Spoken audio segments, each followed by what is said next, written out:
Olá, seja muito bem-vindo, muito bem-vinda a mais um Doctor Entrevista. E hoje eu estou recebendo a farmacêutica, ela também é diretora do Conselho Regional de Farmácia de Minas Gerais, é empresária, a Gisele Leal, que está aqui comigo. Seja muito bem-vinda, viu, Gisele? É um prazer ter você aqui com a gente. E a gente vai estar falando hoje sobre uma capacitação para farmacêuticos e estudantes que a Gisele está trazendo através do Conselho. É uma capacitação, um curso chamado Farmacêuticos na Estética.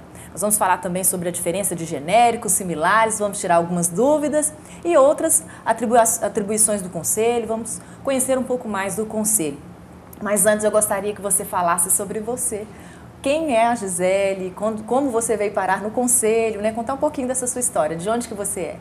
A Gisele Leal, ela é farmacêutica de Ipatinga, formada pela Universidade Federal de Alfenas, mãe de uma filha linda de 2 anos, esposa, empresária, atuo no ramo de coleta de resíduos e ramo de alimentos bem distintos. E eu recebi o convite para ser conselheira em 2012, quando iniciou essa minha carreira. O convite veio pelo atual presidente, Luciano Rena, e pelo ex-presidente, Benício Machado. Aí agora você já está na diretoria, né? Já tem 1 ano, é isso? Sim, então eu iniciei minha carreira no Conselho enquanto conselheira, 4 mandatos enquanto conselheira e 1 ano e 3 meses enquanto diretora tesoureira dessa instituição.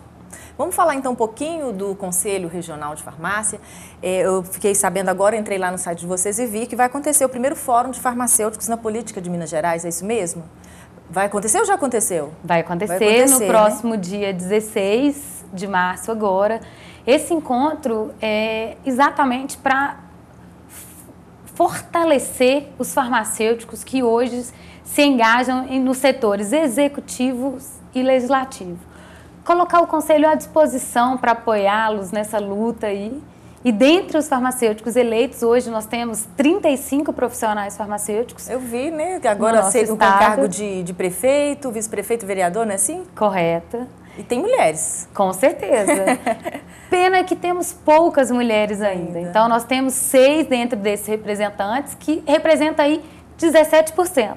Então, nosso desafio, mulher, está grande aí de alcançar esses homens na política. Mas aos pouquinhos já vai, né? Com certeza. Vamos como uma escada, vamos degrau por degrau e juntas caminhando com um objetivo comum. Pois é, você estava falando do objetivo do fórum, o que mais que as pessoas podem esperar nesse fórum? Os farmacêuticos que forem lá, né? Como é que vai ser? Na verdade, o nosso conselho, o que ele quer? Ele quer ser apoiador, quer ser um braço direito, né, desses prefeitos, vice-prefeitos, que estarão lá reunidos conosco. Então, neste momento serão apresentadas algumas legislações que já estão em trâmite no Senado, no Estado, que beneficiam o profissional farmacêutico e, o mais importante, beneficia a população. Sim, bacana. Agora, a respeito do Conselho, gostaria que você esclarecesse para as pessoas que estão nos vendo quais são as atribuições do Conselho, como que ele atua, como que funciona o Conselho? Olha, a principal atribuição do Conselho é fiscalizar o profissional farmacêutico. E, dentro disso, proteger a população também, né, dos maus profissionais dentro desse contexto. Por isso que, às vezes, a pessoa fala que o Conselho só serve para fiscalizar. Geralmente eles fazem a comparação, né, que o Conselho de Medicina é mais protetor e que o de Farmacêutico, às vezes, trabalha mais com essa questão da fiscalização. O objetivo dos conselhos, todos os conselhos, realmente, principal é fiscalizar. Sim. Lógico que nós, enquanto, né, diretoria, trabalhamos para valorizar o profissional farmacêutico. Capacitar os fiscais que atuam nessa fiscalização. Então, nós temos um projeto que é o Capacifis, que é preparar o nosso fiscal para tratar bem o nosso profissional que está do outro lado. E orientar também. Então, nós temos uma fiscalização hoje muito educativa, muito parceira, que atua aí tirando realmente dúvidas dos nossos colegas farmacêuticos. Além disso, o Conselho Regional de Farmácia, ele atua levando a capacitação até próximo do profissional farmacêutico. Então, hoje nós temos a capacitação espalhada aí pelo Estado. Para quê? Para preparar o farmacêutico para esse mercado. Para que a população possa se beneficiar de um profissional capacitado, um profissional de qualidade e de excelência. E você, como farmacêutica, como você vê a função de farmacêutico hoje, a profissão hoje no mercado? Olha, a farmácia como às vezes a população não sabe, mas ela tem muitas áreas de atuação. São 78 áreas de atuação.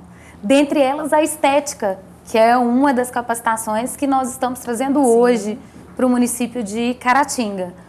Mas tem diversas outras. Não é só aquele farmacêutico hoje. Que fica lá na farmácia. Que fica na farmácia. Tem o farmacêutico do laboratório, da distribuidora, transportadora, laboratório de análises clínicas e vários outros. Toxicologia, oncologia, farmácia hospitalar, farmácia clínica.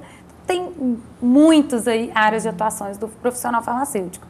E o que eu vejo, né, enquanto farmacêutica, que os profissionais precisam realmente ousar mais para levar o bem para a população. E você acha que a função de farmacêutico hoje é valorizada? Você vê essa valorização ou não? A valorização, ela depende, na verdade, de cada um. Ela tem que ser conquistada. E nosso papel é desenvolver, sim, trabalhar pessoas que fazem projetos diferentes. Hoje mesmo visitamos uma referência onde que o farmacêutico participa da urgência e tivemos, né, a testemunha de uma médica falando qual é o resultado desse profissional, qual é a diferença que esse farmacêutico faz para salvar vidas. Então ele vai ser sim valorizado à medida que ele vai desenvolver atividades que são importantes para as pessoas. Sim. Então hoje o profissional farmacêutico, ele é um profissional da saúde, que não cuida. Ele cuida de um todo, ele cuida de um paciente. Então, essa valorização, ela vai acontecer, ela vai ser resgatada e pouco a pouco. Mas o mais importante, ela depende de cada farmacêutico. Sim. Desempenhar seu papel com excelência. Inclusive, depois nós vamos para o intervalo agora, nós vamos continuar falando sobre esses consultórios farmacêuticos que foram criados a partir de 2014, né? Nós vamos estar esclarecendo um pouco mais sobre esse trabalho também, que é um trabalho extra do farmacêutico na farmácia, né? Nós vamos comentar um pouquinho depois do intervalo, eu te espero. Agora você assiste a Doctum TV a qualquer hora e em todo lugar. Com o aplicativo Doctum TV para Android e iOS, você pode aproveitar toda a nossa programação quando e onde quiser. E o serviço é totalmente gratuito. Basta baixar e instalar no seu celular ou tablet. Baixe agora o aplicativo Doctum TV e aproveite a melhor programação. Ao vivo, de onde você estiver. Voltamos então com o segundo bloco do Doc da Entrevista. Hoje eu estou recebendo a farmacêutica Gisele Leal. Ela também é diretora do Conselho Regional de Farmácia de Minas Gerais e está fazendo um trabalho aqui em Caratinga. Ela está trazendo, através do Conselho, uma capacitação para farmacêuticos e estudantes sobre farmacêuticos na estética. A gente vai falar também dessa área, mas antes, continuando o assunto que nós começamos no primeiro bloco, nós vamos falar sobre os consultórios farmacêuticos. São consultórios que começaram desde 2014 e passaram, né, nas farmácias a ter um espaço para atender o paciente, não é isso mesmo? Correto, exatamente. Todas as farmácias, né, todos os locais estão regulamentados, né, através das resoluções 585 e 586 do Conselho Federal de Farmácia, a realmente exercer essa atividade que são os consultórios farmacêuticos. Eu vi, não sei se acho que ainda está atualizado, foi recentemente agora, foi até no site de vocês que já existem 1.453 consultórios farmacêuticos em todo o país. Então, quer dizer, a farmácia que tem o espaço, ela pode fazer esse consultório, porque já está tudo legalizado, né? Correto, exatamente. E que tipo de atendimento pode ser feito? Nesse consultório farmacêutico, o farmacêutico vai realizar, né, o primeiro atendimento, falo uma anamnese, um estado clínico, como eu disse, a avaliação como um todo do ambiente em que aquele profissional, aquela pessoa, aquele paciente está vivendo para poder ajudá-lo com terapia farmacológica, através dos medicamentos, ou com algum outro tipo de terapia complementar, algum apoio ali realmente para direcionar aquela pessoa a viver melhor. Dentro da parte dos consultórios, o farmacêutico está apto a prescrever. Quais medicamentos podem ser prescritos? Aqueles hoje que são isentos da prescrição médica. Ou seja, aqueles que não são tarjados, aquele não tem tarja preta ou vermelha, mas conhecido pela população. E o que é isso, né? Qual que é a consequência disso? A diminuição da automedicação, das interações medicamentosas, as reações alérgicas a medicamentos. Então, a participação do farmacêutico nesse cuidado com a pessoa tem um benefício enorme para a população. Pois é, teve até um relato de um farmacêutico contando que ele foi atender um paciente que tinha passado por 2 médicos e estava tomando um medicamento para dor, para coluna, e estava sentindo dor no rim, porque estava tomando 2 medicamentos com a mesma função que ataca o rim. Então ele falando que uma das atribuições é checar quais os medicamentos, né, que a pessoa está tomando, para orientar e reencaminhar às vezes até o profissional, né? Então é uma ajuda mesmo para as pessoas que às vezes tomam medicamentos sem saber para quê. Exatamente. O papel do farmacêutico aqui, mais do que ninguém, conhecer de medicamento é o profissional farmacêutico, que está apto ali verificar quais são as interações, a importância da dosagem correta, no tempo correto, durante o período correto, porque o medicamento ele é uma droga. Se utilizado de maneira incorreta, ele pode levar à morte. Sim. Mas o que mudou? Porque antigamente já era feito esse trabalho farmacêutico, mas não tinha o cantinho, é isso? Não estava regularizado? Na verdade, o farmacêutico sempre desenvolveu um trabalho de apoio, de indicação. Sim. E agora sim está regulamentado a prescrição, o documento. O que mudou foi isso, então? Isso. E o espaço físico também, né? Dentro dessa, que pode. O consultório pode acontecer dentro da própria farmácia ou pode acontecer em outros espaços, como clínicas também, ou outro espaço separado. Não precisa estar ligado à farmácia? Não precisa estar ligado à farmácia. Olha, interessante. E o que ele não pode fazer? O que ele não pode... O que ele não pode fazer é prescrever medicamentos que são exclusivos, né, com prescrição médica. Vamos citar um exemplo só para a gente entender. São medicamentos Rivotril, de tarja preta, que eles são chamam. medicamentos de tarja preta ou medicamentos mesmo de tarja vermelha. Sim. Vamos falar um pouquinho então dos genéricos similares, já que nós estamos falando de medicamento. Gostaria que você esclarecesse a diferença do genérico, do similar e os medicamentos de referência para as pessoas que estão Aí a gente passa para o tarja amarela, né? Que é o medicamento genérico. Então, hoje os medicamentos são classificados em 3, como você disse. O referência. O referência é aquele primeiro medicamento, é aquele inovador, em que o laboratório gasta tempos da vida dele para realmente fazer pesquisas e comprovar para a Anvisa que realmente aquele medicamento faz efeito. E o quê? Que o custo-benefício, eu falo, tem que ter um equilíbrio. Ele tem que ser muito mais benéfico do que gerar riscos para a população. A partir daí, o que acontece? Pode ser gerado outros medicamentos, que é o genérico e o similar. O genérico, ele é identificado pela população através do Gzinho e aquela tarja amarela.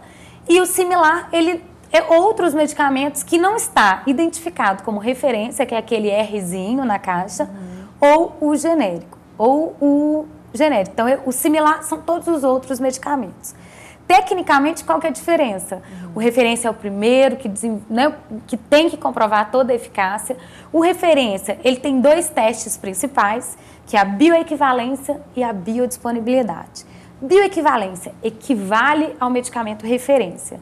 Biodisponibilidade é o tempo que ele vai entrar no nosso organismo e fazer o efeito. Ou seja, você está com aquela dorzinha de cabeça, não adianta você pensar que você vai tomar um medicamento e vai fazer o efeito. Ele demora um tempo para agir. Então, a biodisponibilidade no nosso organismo. Já o similar, ele não precisa comprovar esses 2 testes especificamente. Mas ele precisa comprovar que ele tem qualidade, passa por diversos outros controles para ser registrado junto à Anvisa. Então, a diferença é como se fosse de provas. Um tem mais provas que o outro, é isso? Exatamente. E quanto ao preço, por isso sai mais em conta? Como que tem essa relação do preço? Por que o genérico é mais em conta? Vamos pensar. O referência. O laboratório leva muito tempo para pesquisar, tem investimento de marketing, investimento em pesquisa gigante. Então, ele precisa ser protegido, né, com uma patente aí, para que ele volte a ter esse investimento que ele teve. O genérico, quando ele entra no mercado, ele já sabe o princípio ativo, já passou pelos testes. Então, normalmente, ele é em torno de 35% mais barato, porque o investimento em pesquisa é muito menor. A tecnologia, o medicamento já foi descoberto. Ele só precisa desenvolver a técnica de manipulá-lo. Sim. Gisele, as pessoas, então, podem confiar no genérico? Com toda certeza. enquanto farmacêutica, nós, né, reafirmamos aí que as pessoas podem sim confiar no medicamento genérico, porque ele passa por testes, é registrado na Anvisa e só fica na farmácia medicamentos que realmente fazem efeito. Então nós vamos chamar agora o intervalo. Daqui a pouquinho a gente volta com mais Gisele, com mais assuntos sobre farmácia para você tirar suas dúvidas aí, tá bom? Te espero. Agora você assiste a Doctum TV a qualquer hora e em todo lugar. Com o aplicativo Doctum TV para Android e iOS, você pode aproveitar toda a nossa programação quando e onde quiser. E o serviço é totalmente gratuito. Basta baixar e instalar no seu celular ou tablet. Baixe agora o aplicativo Doctum TV e aproveite a melhor programação. Ao vivo, de onde você estiver. Estamos de volta no terceiro e último bloco do Doctum Entrevista. Hoje eu estou recebendo a farmacêutica Gisele. Ela também é diretora do Conselho Regional de Farmácia, é empresária, é mãe, esposa, e nós vamos estar falando sobre isso. Nós estamos no mês de março, que é o mês das mulheres, né? E a gente vai falar um pouquinho sobre isso também, como conciliar todos esses papéis, Gisele. Como que é hoje. Primeiro vamos falar do farmacêutico, né? O farmacêutico tem hoje uma carga horária que varia aí de uns 4, dependendo do cargo, até 10 horas, com as horas extras, né?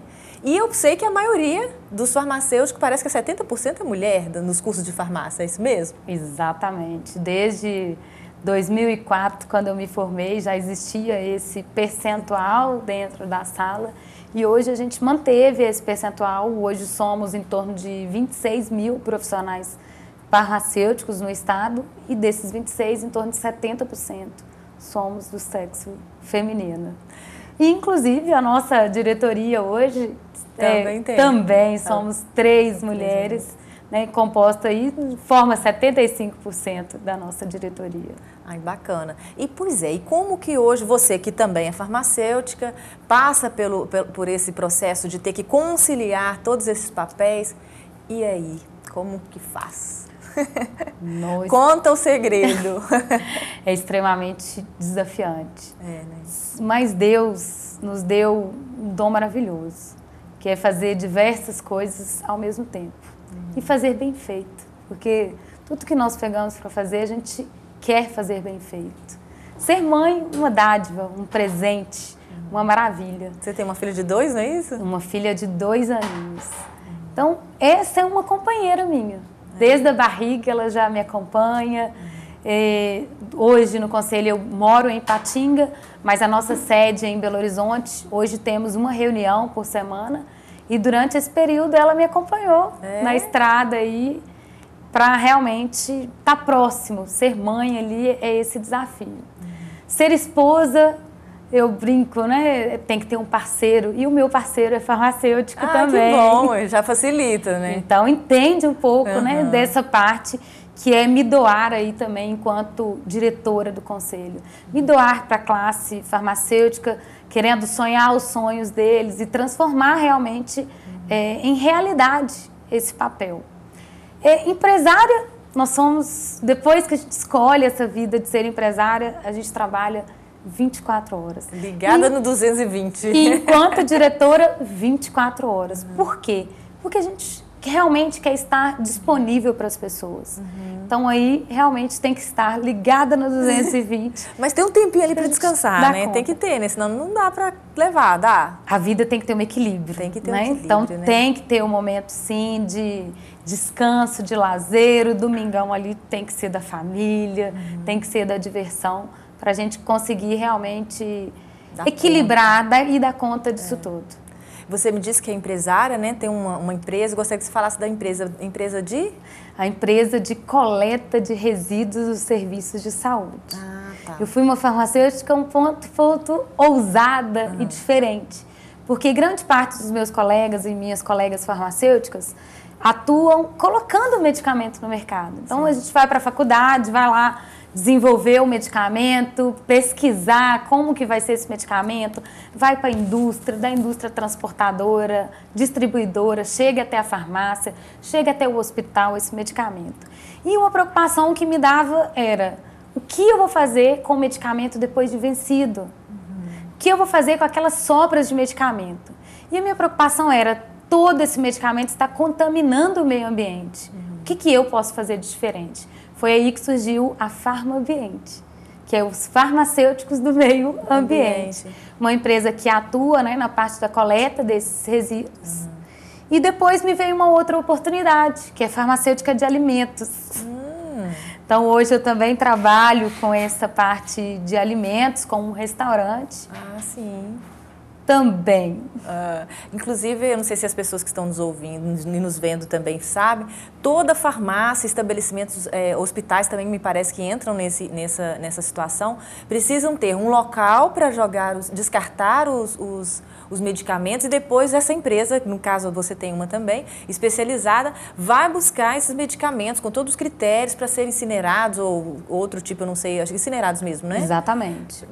Para que não polua o meio ambiente, não é isso? Exatamente. É importante, né, salientar e conscientizar mesmo as farmácias a respeito de ter essa destinação adequada. Por quê? Cada quilo de medicamento jogado de maneira inadequada contamina 450 mil litros de água. Então, se cada um fizer o seu papel, o meio ambiente agradece, os nossos filhos, nossos netos. Com certeza. E eu gostaria que você desse, então, agora uma mensagem, né, para as mulheres, não só as farmacêuticas, mas as mulheres que estão te vendo, já que é o mês das mulheres, que você falasse um pouquinho para elas. Eu queria muita honra estar aqui e realmente, assim, parabenizar as mulheres, que são mulheres guerreiras, fortes, abençoadas, porque Deus nos deu esses dons.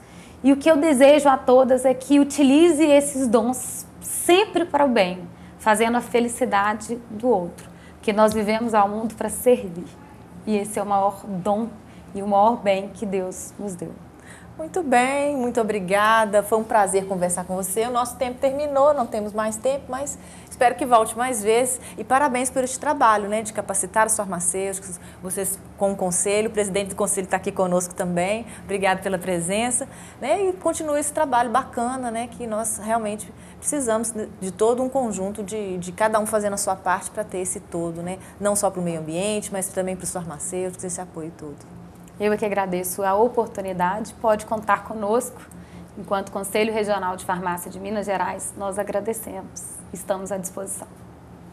E o Doctor Entrevista vai ficando por aqui, espero que vocês tenham tirado algumas dúvidas, né? E eu te espero no próximo Doctor Entrevista. Até lá!